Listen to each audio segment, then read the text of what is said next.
Welcome, everyone. Once again, Justin, it's great seeing you. Uh, this is our weekly meetup of our hypnosis discussion. And um, I have my hypnosis T-shirt on, Hypnotist T-shirt. If on the back of it, it has the word hypnotist in big bold letters, and I got the inspiration from those people at concerts that sit at the door that have security, across on their back and across them. And if you're interested in getting some of these, I do have some of them at Mind Control Publishing. I think I'm limited mostly to large and extra large, so you may have to tailor them if that's what you get, and we can No, go from just put there. on weight. Yeah, just or pads. Pads are good. Bulk up. Yeah, that'll work fine. Uh, So what I wanted to talk about today with I think, was it you, Dwayne, who talked about mental Yep. machines? Yeah, excellent. The whole concept of making a mental machine. And this is something that I worked on some time ago. It's something you can do individually. Uh, and you can also do it as a hypnosis process. So this can have value to people who aren't actually hypnotizing people. They can do it on themselves. The concept of a mental machine is that, and let's see, I'm going to ask everyone who's not muted to mute, and we'll unmute if you have questions. Raise your hand in little uh, sign below if you have questions, and feel free to post in the chat. Uh, a mental machine. A mental machine is a, a metaphor for a process that you create in the mind. It works on the theory that form follows function. And uh, so, what you're doing within the imagination is first deciding upon an outcome that you want that this machine is going to do. The example that I use often is you want an alarm clock, and so you want to wake up at a certain time, and the the mental machine you create has to fit whatever your concept of that would be is, but you can say you can imagine a digital clock or an analog clock where you set the alarm, and it requires continuous calibration. There's no failure here. There's just feedback. You always have to calibrate. But with a mental machine like an alarm clock to wake up, what you do is say you imagine this and you give it this particular function that you set the current time in your mind by looking at your watch or your clock. Then you set the time that you want to wake up, and doing your own self-hypnosis process, you agree that this is going to fulfill its function. Then you have to test it out. And so what you do is you you go to sleep with your alarm clock in place, and when you wake up, you determine how well the alarm clock was set, and then it's all a feedback loop. You say, okay, it's waking me up every 5 hours because I'm making this too important. This is not good enough. I can't wake up every hour just to check the alarm.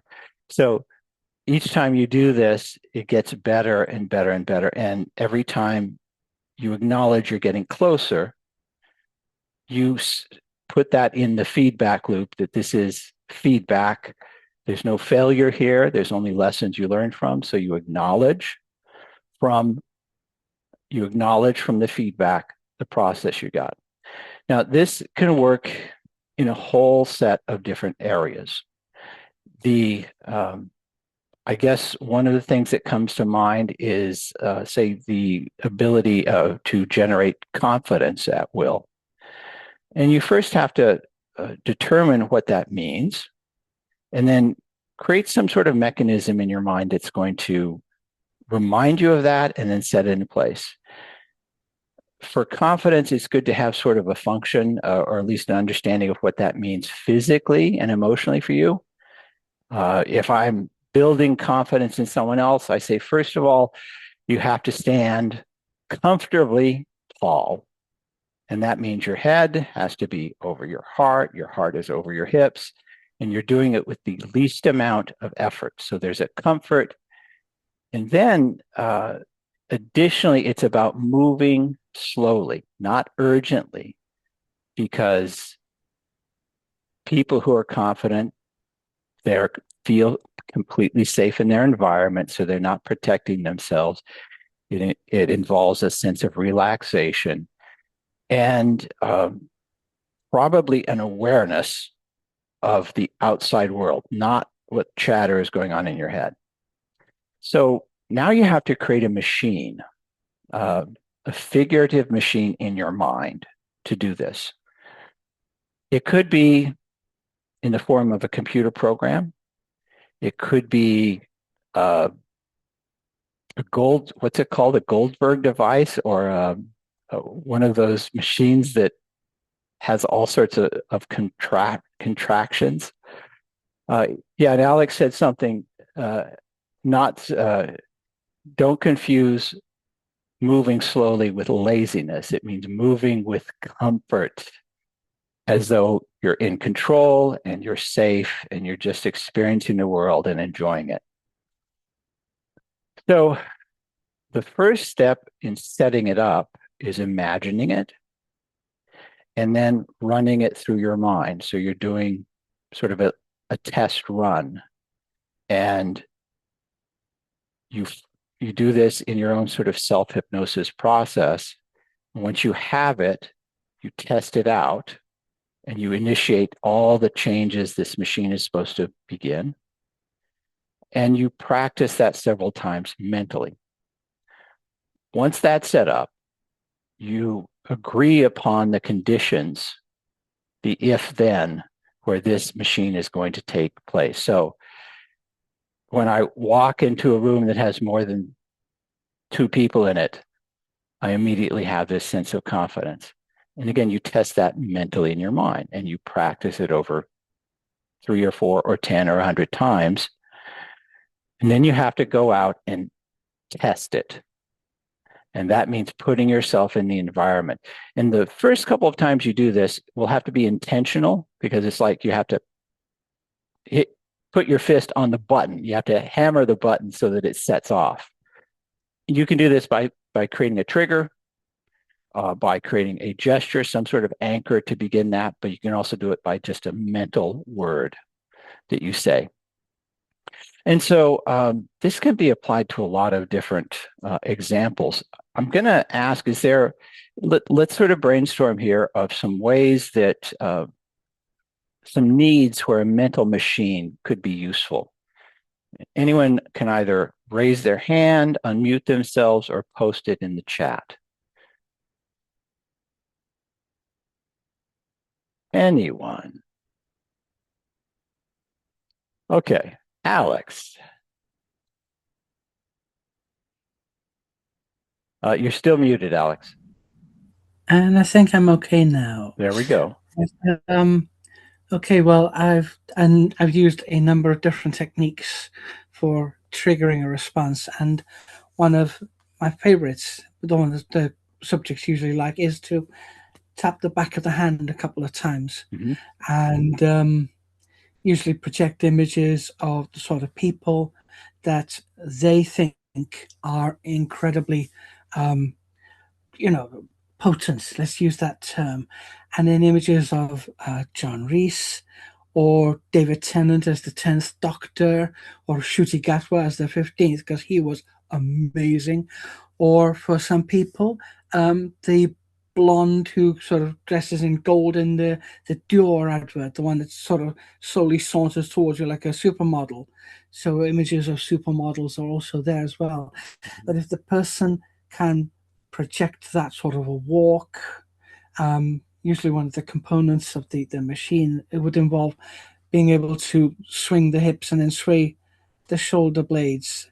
And if you can do that, again, that image of languid in the hips like a big cat and that sort of thing, that's something Oh, yeah. that's part of the programming. And of course, the tapping on the back of the hand is pretty much a requirement. It's like a switch sort of thing.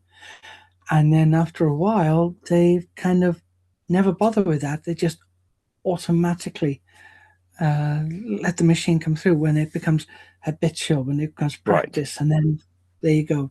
Dopamine surge, and that's it. Go in, own the room. That's perfect. Something that comes to mind, some of us who actually do hypnosis with other people, and we have to do our own sort of personal outreach. One of the things you can do, short of having your own shirt that says you're a hypnotist, is when you recognize you're in a group of people where you could introduce yourself, you immediately you set off, you create a machine that is there that you trust is going to work for you, and you rehearse what you're going to say. You rehearse how you're going to present yourself and any follow-up conversations. And as soon as you get in that group of people, you probably have some business cards, and you can just talk about it to them immediately. Set that off, and this is not much different than simply NLP anchoring, but it has this metaphor of a machine, and that can be incredibly useful to people. And it's all limited by what you can imagine. And again, the rule behind this is you have a function, so you create a form that's going to create that. There is anyone else have any feedback or questions or comments on this? I have some other things I want to talk about, but I want to cover this well enough. Yeah, it can be very useful to prepare for sales calls or negotiations. Very true. Very true. It Vice does not. versa, in a sales Yes, Dwayne. perspective, can trigger a machine that's already there. Like someone is prepared to buy. Um, Clarify that. I mean, the answer is yes, but I want to be able to address it better. Mm. Trying to use a machine that's already there instead of setting it up um, ahead of time, Uh, or a process that's already there. yes.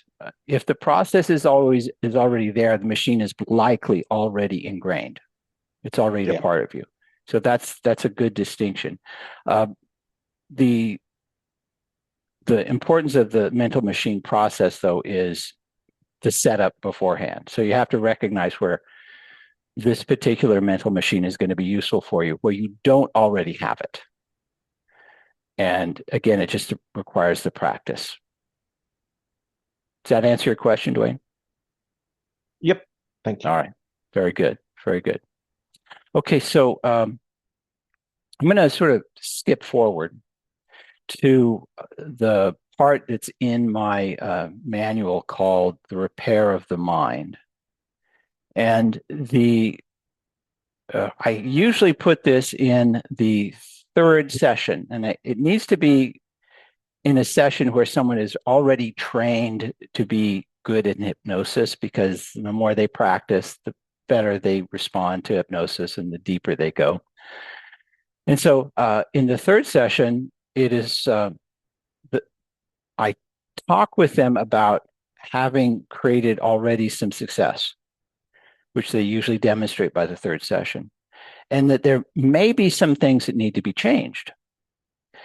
And I'll talk to them. So you have in your mind already something that has been worked on, but I want you to imagine if the work is now absolutely complete. And tell me what the outcome would be if all the changes we've made are completely done. And so now we have the end result of this machine we're going to work on. We then go through a hypnosis process, and it's sort of in the middle of a whole bunch of things that are designed to create some form of amnesia. But I have them go to their sanctuary in their mind, and then they face a door. And before opening the door, I describe this as the door to the inner workings of the mind. And beyond this door is a room. Once upon opening it, it will be amazing, even overwhelming to witness. because beyond this is all the inner workings of the mind.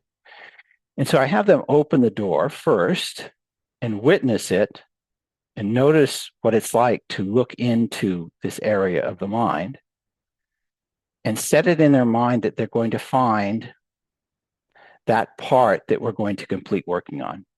I make it very vague. It could be a machine, it could be a program, it could be an organic organism, but we're going to go in and complete the work. And I have them step through the door and set out to find this, what we'll call the problem. And when they find it, they tell me, they let me know by a head nod, and I have them just notice, without doing anything, what has been changed already. And to examine the very parts of it and notice what needs to be removed, what needs to be replaced, what needs to be repaired. And just get a clear idea of all the parts of this machine that if we're working perfectly, what would be different. Once they have that, have them go through a step-by-step process of first getting rid of the things that no longer belong there. And I want to anchor completing every step with a positive emotion. So I say, once you've removed all the things that no longer are there, you'll notice a very good feeling inside of you. And when you notice that, nod your head. So I wait, they nod their head. I next have them put in, using the power of their thoughts, replace anything, not replaced, but to build anything that needs to be there. And once that is complete, there's another very positive feeling they have. And I have them acknowledge that when they notice it. I then have them do any fine-tuning by adjusting, by repairing, by connecting the things that need to be connected so everything works perfectly. And they'll know this again by another very positive feeling. And at that particular point, I tell them that in a moment, we're going to turn it on. But I want you to make sure everything's in place. And when you know it's in place, just let me know. And on the count of 3, we're going to turn it on. And when it turns on, every one of these positive feelings will come together and merge and mingle and move through your nervous system. And so 1, 2, 3, turn it on, and I have them step back and observe everything working perfectly. And notice the feelings as they come together. And as they come together and they notice it, I have them do any further fine-tuning.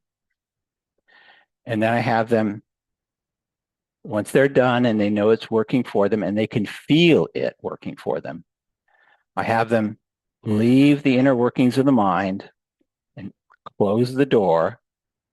And I have this sort of wrapped in this vague sense of amnesia that when whatever work you do in there is going to fade from your memory like a dream. So as soon as they close the door, everything begins to fade as if from a dream. And then we go through the process of going back into sanctuary. And in order to ensure the amnesia, or at least make it more likely, I have it sandwiched in the middle of the hypnosis process. So I have at the beginning of the hypnosis process, the inductions, the entering into sanctuary. I have this in the center. And then I have another very positive process where they get to talk to themselves and give themselves encouragement and love and support. And then the whole thing, exduction, wake up, feeling great, wide awake. To ensure, it's called the room with 2 chairs that I do that with. So to ensure the amnesia, I don't refer to anything. I don't ask them anything about going to the inner workings of the mind. They may remember it. Some of them will talk about it, but it's there to just be in the back of their mind. And so that's how I sort of complete the part that's called the repair of the mind. Any questions here about this process? If you read the manual, it will be in there and you'll see where it's located. Since the last couple of weeks, I've added a bit to the manual. So please, if you have access to it, update your access, read it all the way through. If you don't have access to it, let me know. And if we haven't spoken or I don't know you, we'll arrange a conversation where I can give you access to that at no charge. Yes, Anne. I was taught in hypnosis school that one of the things that you tell people right before you bring them out of the trance is that they will remember everything. So I find it interesting that you like to use amnesia. Can you tell us what your thinking behind that is? The only reason amnesia is useful is so that they won't go back in their mind and undo it. And if they remember it, that's fine. And in fact, you can add that in there, but it takes the burden of memory off of them. I have no objection of if you want to remind them, they'll remember everything. It's going to make the work that they did a little bit more distant and a little bit further away from their conscious access to undo it. Does that answer your question? Yes, that makes sense. Okay. Okay, good. That's a good question too. I appreciate that. Anyone else?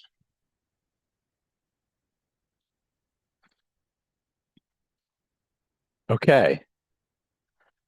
Well, this has been brief, but it's been very useful. Yeah, Anne, once again. Yeah, in terms of using the mind machine for, say, social confidence, Yes.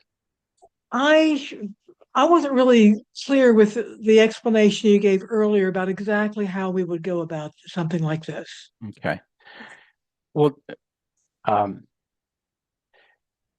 for the most part, let's see. The use of a mental machine is best something that you build for yourself. If you're going to do it on someone else, you can. The very first, I hope I can. Well, let's see. Social confidence. What you would do is decide first what that social confidence means. How would you hold yourself? How would you demonstrate that confidence? And practice that. That's going to be built into this machine. Now, the machine has to be something that they can imagine. So it has to fill a function. The machine could actually be a robot or a coach that is there to simply give them encouragement.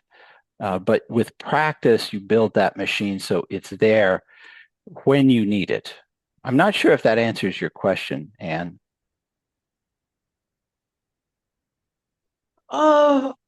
More or less. Okay. I guess I'm still a little bit okay. How would a machine give you confidence? Is there something in the machine that Yes. I mean, like okay, like a knob that you would turn up the confidence? Oh, that's a very good. That's a very good metaphor to add into it. Um, and this is, yeah, if you have a machine that has all the qualities of confidence and it has knobs on it, it has relaxed posture, and you either dial it, push it up and down, or dial it. You add that on there till it feels right. Then you have one of slow, easy motion, and you adjust that till it feels right. And you set up all of the number of dials there in the machine that would be useful in a social situation. Once you have the right settings, you first practice it. And say if you see yourself in a social situation or you get in that social situation, you can determine which one of those things aren't in the right setting and make adjustments. This works with practice and rehearsal. And I think that better addresses your question. Yeah, it does. I needed some specifics. I just wasn't really quite sure where to start with this. I really appreciate your clarifying. That's a good recommendation. Alex, you raised your hand? Yeah. There's an acronym that I use, and part of it is physical. It's an awful lot to do with kinesthetics, Mhm. and it's an understanding of how the body is moving and the messages that your limbs and your trunk are sending to your brain. And as well as that, the signals from the brain to the limbs and trunk about where to position themselves. So it's posture, oxytocin, serotonin, and endorphins, or as I call it, pose. Oh, that's So good. you could add dopamine to that as well, because reward feedback. For example, if you feel like you're walking in a balanced manner, you change the way your feet strike the ground. So instead of clumping along on your heels, you're actually landing your toes first and then sitting Yeah, pose. Posture, oxytocin, serotonin, endorphins. Um, that's very or if good. you add dopamine, it's like you can add posed as well. So, like I said, POSED, Yes. Papa Okay. Oscar Sierra Echo Delta. Additional knobs you can add are Mm-hmm. a personal sense of security. So Mm-hmm. confident people, they feel safe in every environment. So if you want to dial up that sense of security, that's good. And the other one I would add to it is enjoyment. Just being in that situation where I'm feeling safe and this is fun. So those are additional knobs that I think that are important to add there as well. Thank you, Alex. And if you want to work with somebody, hypnosis wise, just creating this machine on your own, just saying there's a device in front of you, it has these knobs, and each knob has a function. Let's play with it. And you start dialing each one up, and you find the setting that works best, and you lock it in place, and you have the person imagine this feeling first, having this feeling, and then putting them in a social situation where this feeling is present. And that's very important. You build the feeling first, and then you put them in the social situation. All right. Okay. Anyone else?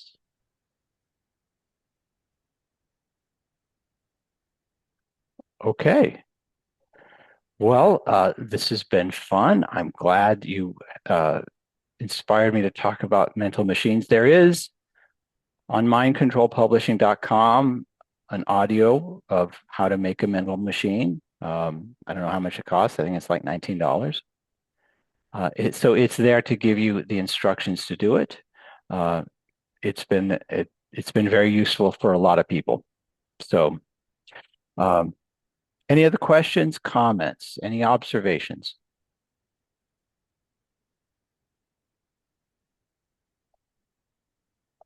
All right.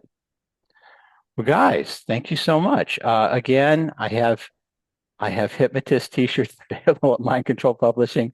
Uh, we can go from there. I have put up a couple of interesting hypnosis processes on YouTube.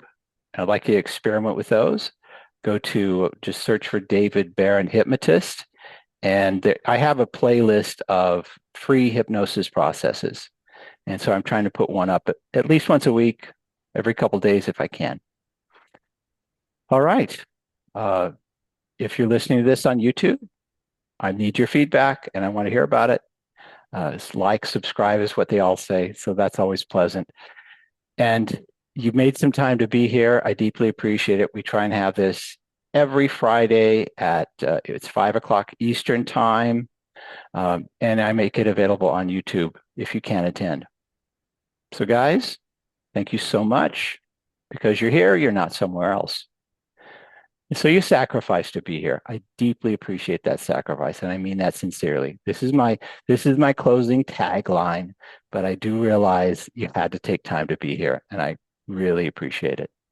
So guys, thank you so much. Totally worth it. See you next week. See ya. Thank you for being here, David. Oh, and Merry Christmas. Yes, happy holidays to all. Please take Happy care. holidays.